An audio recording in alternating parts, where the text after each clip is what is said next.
Alrighty, let's get her done. We're going to get it started. Take the Perspective Podcast, episode 2. I just want you to know that my butt is touching Asia's pillow because my dressage. Ready? Take 1. Action.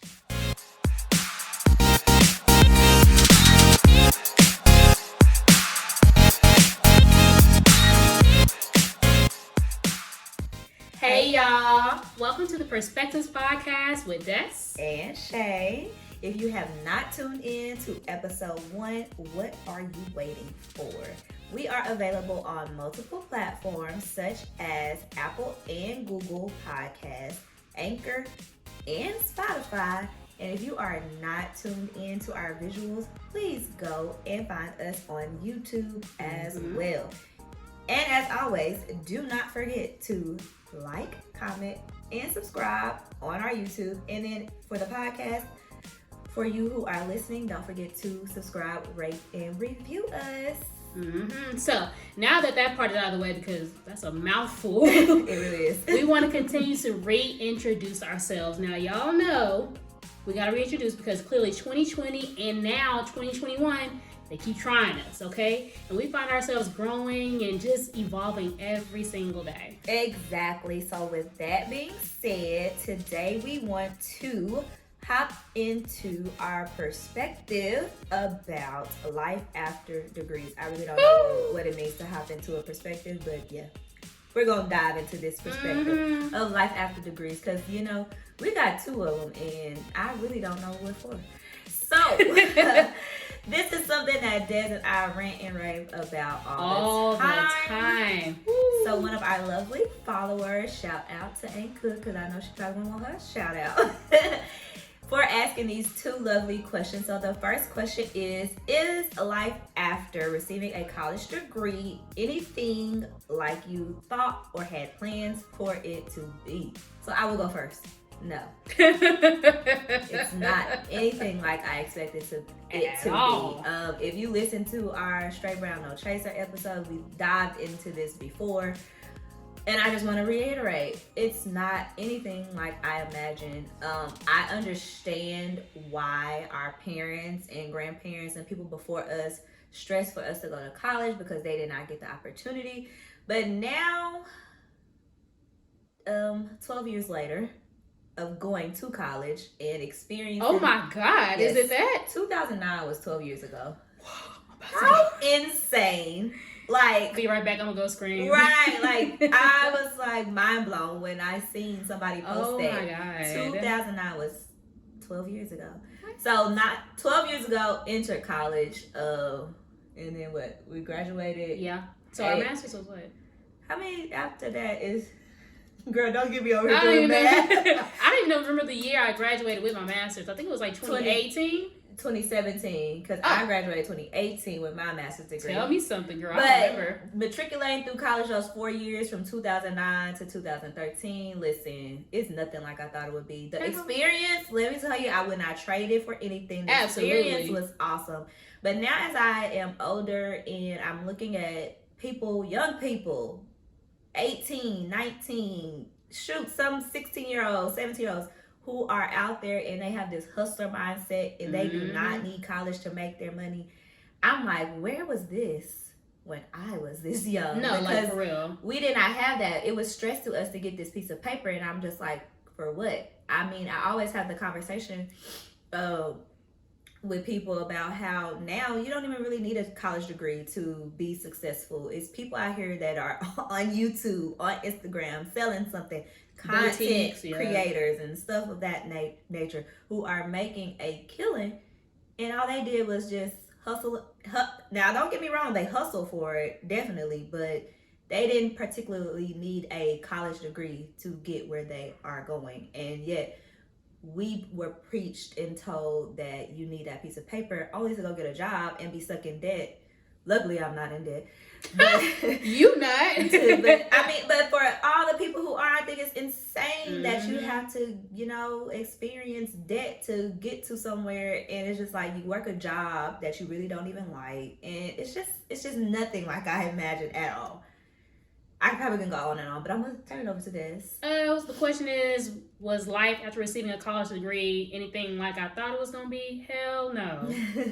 Absolutely not. And here's why. It's because when we were in school, high school, I want to say, we were fed the whole, you need this degree to make money. Yes. Okay? So that's what we thought. Or to get a good job. Yes, which would equate to having more money than our parents or those that came before us had, because like we said, we were in a different generation at that time, and we didn't know, or we weren't exposed to generational wealth, all the, our peers, because we went to a very predominantly, I would say, Caucasian and or white school. So I think those kids were like prepared. They knew what was coming. And when we got in there with them, we were like, oh, okay, so we got to do, like, I didn't know nothing about applying to college. My sister went to college, but I didn't know anything about applying. So when I saw all the kids that I was in class, all my AP classes I was in there with, and they were like legit gearing up for college by 11th grade, I was like, why are y'all doing that? We got like a whole 2 years left. I just didn't know.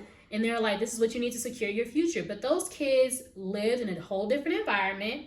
They were raised differently, and so they were ready to go to Harvard and Stanford with mommy and daddy's money. And I'm not saying this is everybody, but they were ready to go. They knew what was up at stake. And plus, I think they just had a privilege, a different foundation than what we were given. So, of course, when they go to college and they come out and then they know so-and-so's daddy's friend at the job, a CEO, and blah, blah, blah. They got a little bit of experience, and then someone that they know, then yes, they come out the gates making money. Whereas for us, middle class, no experience with college whatsoever, it was just a little different. And I wish I had known that. Had I known that, and I can say this honestly, I would not have went to college.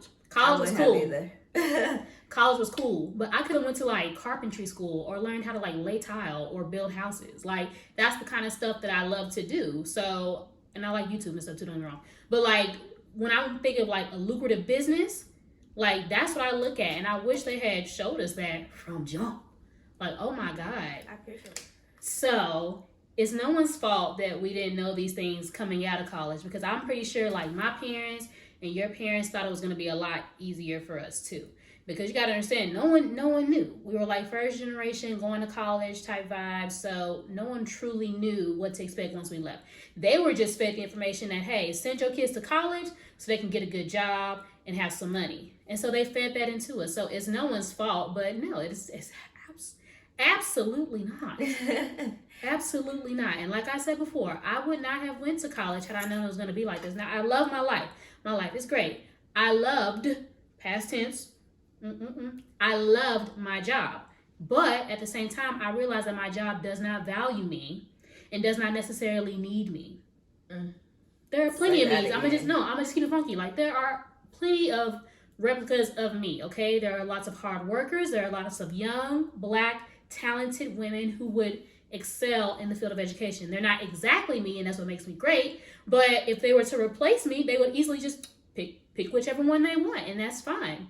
Okay. Nothing wrong with that. I just wish that I had known that, because I always grew up with a mindset of, and this is going to sound pessimistic, I'm special, which I still think I am. But when it comes to join the workforce, oh yeah, you ain't special. You're not that special. Especially for women, I would say, if you're a woman who has a degree and you're young, join the club. We all do. It's just leveling the playing field. I think it's awesome, but at the same time, jobs don't really care about that anymore. They're like, well, okay, so what? And you still gonna get paid minimum. You still have to work your way up. You still gotta work 10 times harder than the next to get to where you need to be, and that's what it is. And I just realized now that's not for me necessarily. And I'm cool with that.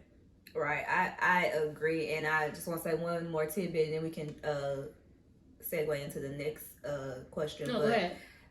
I think it's because our parents, I think as Black people, we're fed to be a working class people. Not to be a class of people who own anything or are creating, even though like we've been creating things since the beginning of time, but we are conditioned to be the working class of people. So for our parents, they wanted us to be able to land a good job. Like, that was the goal. You go to college, you land a good job. The end. You work at that job for 30 plus years and you retire. Honestly, I don't see my life going in that way. I do not see me working in education for 30 years. Who does that? For why? And I don't. Now, do I want to educate people in some capacity? Yeah. Yes, but I don't see me doing what I do for the next 30 years, which leads me into, have your goals changed since graduating college? Hey. And I don't really think it's about the goals changing. I think it's about becoming older and realizing that that's just not what you realize that college and school stifles your goals. Like, you've always had these goals and these intentions and these dreams, but going to college or getting a job or a career stifles that because you just working for somebody else's intention. And don't get me wrong, I love education, I love teaching, I love the kids, I love the light bulbs that go off. I love a lot of aspects of education.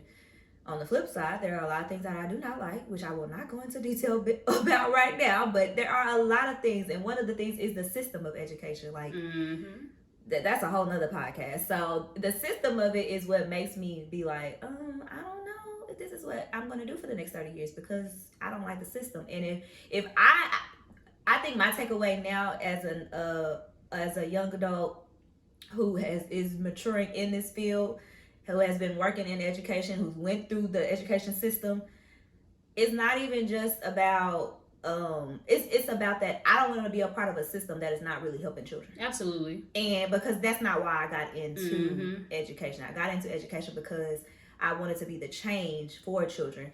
And I honestly feel like the system stifles us as educators from being able to do things that we know what's best for children. Like, I know what's best for these kids because I'm with them all the time.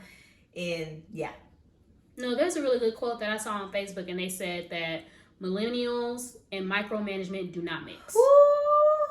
And that's a word, because they prepped us to go into the workforce, but what they didn't know is that we're like that in between. We're a very vocal generation, like, and we don't stand for everything that our parents or anyone else stood for. So it's like, I'm like you. I wanted to be a change in the community where I was needed. Like, that was my biggest thing, because when we were in school, your teachers didn't look like this. Okay? At all.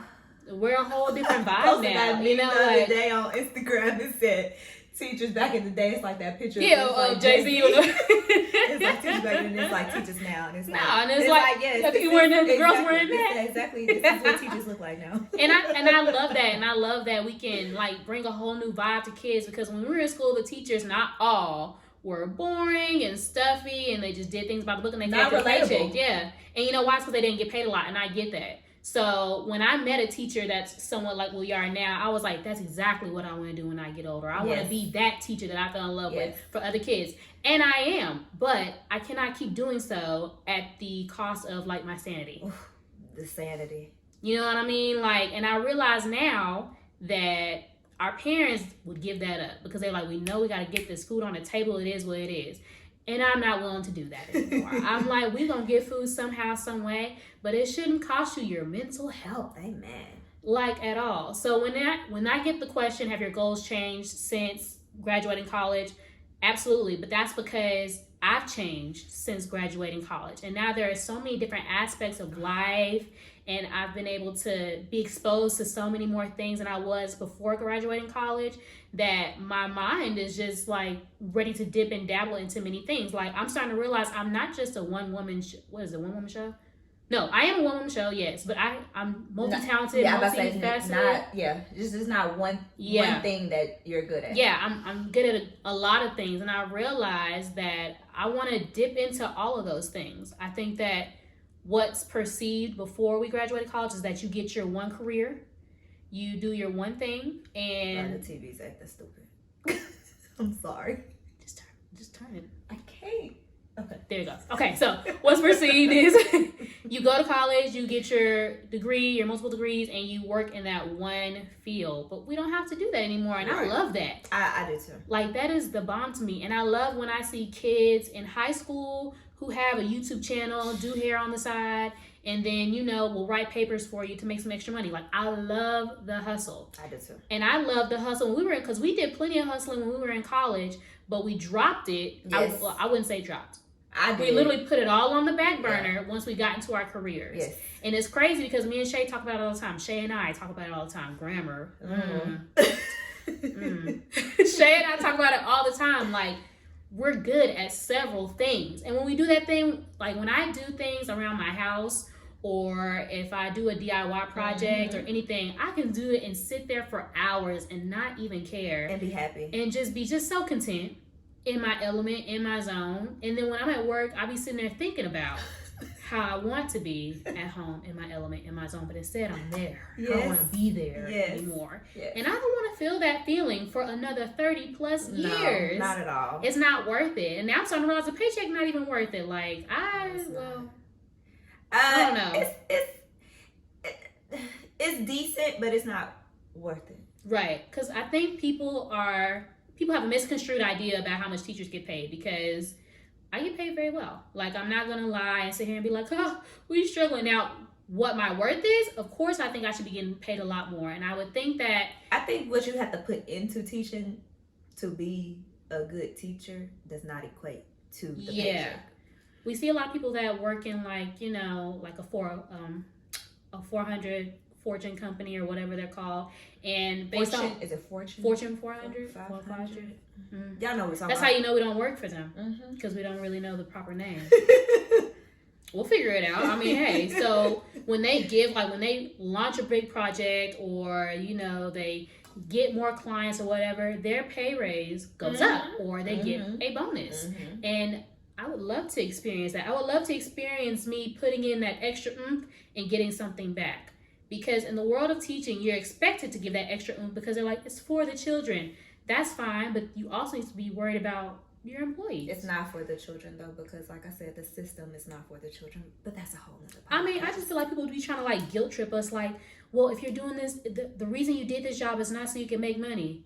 But since it's still a job, and I have to feed people. I have to feed myself. That too. And live comfortably. Have a roof over my head. Yeah, so I'm like, so ask yourself this: if you work for another company, like, would you still be doing all that extra stuff, putting in your extra time and extra money without thinking like, oh, well, I'm not gonna get a bonus, so I'll still do it anyway. That's basically what we do. We're like, there is no bonus, but because the kids are depending on us and I want to do a good job, this is my job, I'm going to put in that extra effort without the notion of I could be getting what I'm worth for doing it. And that's not right. It's not at all. I don't think we should think like that. We do, but we shouldn't, and that's not fair. But I feel like for educators or those in the education field, like, that's the stigma that they put on us. We feel a certain sense of guilt when we want more for what we're doing, because we're like, well, we shouldn't think like that. This is for the kids. Yeah, and you still got to feed your kids, and you still have your own life at home. And they need to really, I think now, more so than ever, because of what's going on with this pandemic and whatnot, they're starting to see like, okay, maybe we do need to give them a little bit more money. And it should have been like that from jump. Like, people relocate to Texas to teach because Texas is one of the higher paying states when it comes to teachers. There are some teachers that are only making like $40K. Or 30. How? Yeah, Oklahoma pays horrible. That is disrespectful. It is. And like, I don't know. When I got into the profession, I was like, I'm doing it for the kids, and I still am. But now I realize, in order for me to be my best for the kids, I need a little bit more. And if they can't give me that, sayonara. Because there's going to be other ways for me to reach kids, and like you said, teach or help people reach their purpose or whatever. There are other ways to do that. And until education is telling me like, hey, we need you to do X, Y, and Z, or we'll give you this, I might have to just be like, well, I'm out, fam. So with that being said, I know as far as goals go, like, I really do, like you said, it's multiple things, because we talk about this all the time. It's multiple things I would like to dibble and dab in. And I am no longer procrastinating. Like, 2021, I don't, if I gotta call you every day and be like, girl, you gonna start on this, and you call me. And we do that. We be like, well, you need start to. on this. I tell like, Shay all the time, like, girl, if you don't just start doing a little bit of hair on the side so I can be cute. I don't see. My problem is, it's the people I aspect. know. It's the people for me. But when I see these hair girls charging like $300 a head, I'll be like, Shay can do it. But it's other stuff.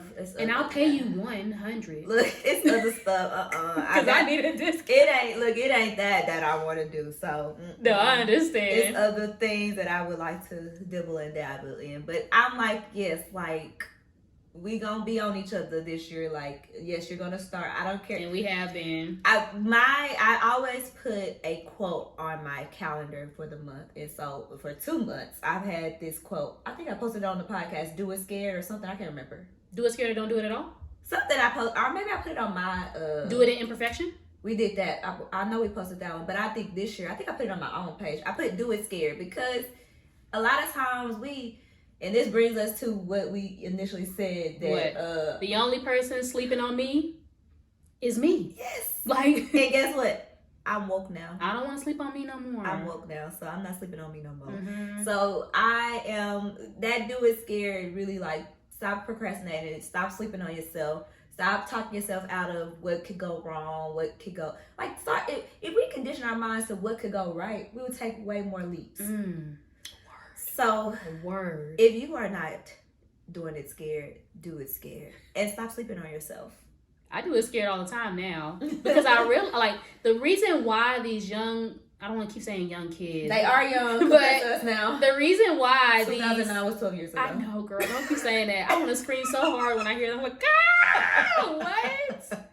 The reason why these kids are so successful is because even if they are scared, they have a preconceived notion like, yeah, I'm scared, but I can mess up and try again. And for some reason, I think, and we talked about this several times, we have this certain idea of perfection. And perfection can be so stifling, especially for people that are very creative like yourself and me. Like, it's very stifling. Because you want it to be perfect.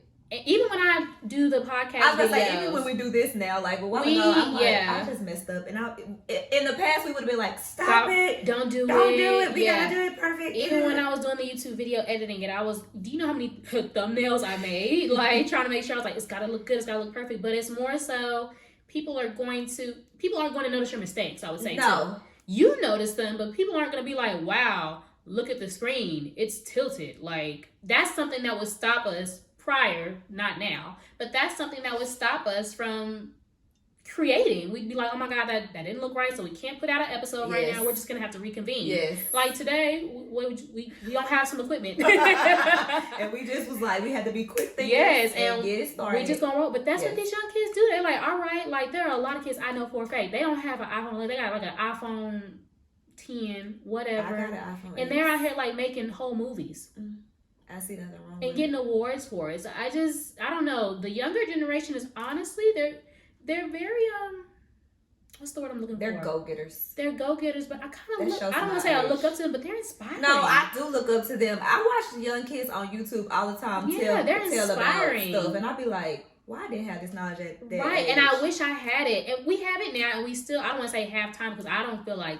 Let these kids teach you. Yeah, I don't feel like time is really a factor that should work against you, because I know 40 and 50-year-olds that are just not getting the game, and they're doing their thing. Right. So, but these kids are like really inspiring. No, like, they are. They're go-getters. They get what they want. They set goals and they obtain them. They go after them. And I think that's something that we gotta have. Now they're still going to college, which I don't knock anybody that goes to college. I would just say, like, college is not the end all be all. It's not. And unlike Shay, I am in debt. Like, I did not have like enough scholarship, and I applied for scholarships all the time. And I just did not have enough money to cover the whole thing, no matter what, because my parents made too much money, right? So it's like, no matter what, I kind of had to put myself through. That's pretty much what it is. Like, I didn't get like certain grants or certain loans that could be erased because of how much your parents made. I didn't qualify for any of that. So when I did put myself through college, even with my master's, like, I had to pay for that. And what they tell you is when you get when you're in school and getting a degree, is, hey, just get a loan. Mm-hmm. Like, you ain't got to worry about it till later on. Oh my God, no. Like, if my kid wants to go to college, They not going unless I can pay for it. Yeah, and we gotta For find a real. way to like really. And I would hope that by the time Jackson's ready to go to college or whatever kids I have to do that I can help them pay for I it. agree. Otherwise, I'm gonna just keep it real. They not my going. kids. You do not need to go. I'm gonna tell mine too. You're not going. Yeah, like I If we don't can like go, that. If you can't go for free, you're not going. Yeah, Because you can there go are for ways. free. Listen, well, we almost went for free. We went partially free. Thank the good Lord above. That's what I'm gonna say. My uncle and aunt, when I lived with them my junior and senior year, so we used to sit at the table and pray every Sunday night. And so my uncle used to always ask, "What do you want to pray for, Shay?" And I used to be like, "To go to school for free." Mm-hmm. And let me tell you, my whole junior and senior year, we prayed that prayer every Sunday. And I used to be like, I don't know how I'm gonna go to school. No, seriously. But thank the good Lord above. You looked out for me. Even through my master's program, I paid for some of that out of pocket. Mm-hmm. I did get a loan, but because it was like so cheap, I was able to get it forgiven. And then other than that, I got the teach grant or whatever. Yeah, my master's loan got forgiven. It's that I feel like undergrad. It's either undergrad or when you get a PhD. That's where the real money lies. Because PhD, you really got to be in school for a minute. And undergrad, people be playing around trying to leave there. Listen, you used to be 45 years. Don't go there for the refund check. And we never did. Like we were there we knew that we were going to be there for 4 years, and they were trying to extend it to make it 5. We were like, absolutely not. Like I cannot pay for another year. Now, would I pay for another experience? Sure. So much fun college was, but I mean, stop sleeping on yourself, sis. Yep, that's really all it is. Stop sleeping on yourself, and also just like you said, do it scared. Amen. Because life after college is not gonna be what you think it is. It is not at all. It is not. This is not. Ooh. So this concludes episode 2 of the Perspective Podcast. If you made it this far, I'm gonna go ahead and plug again. Go ahead and follow us on social media at the.perspectives.pod on IG. Facebook is something similar to that. It's the same thing, just without the dots. The Perspectives Podcast. And then if you find us on IG, you can always click our link tree and find all of our links to how you can listen and watch our beautiful selves. Until next time. Bye.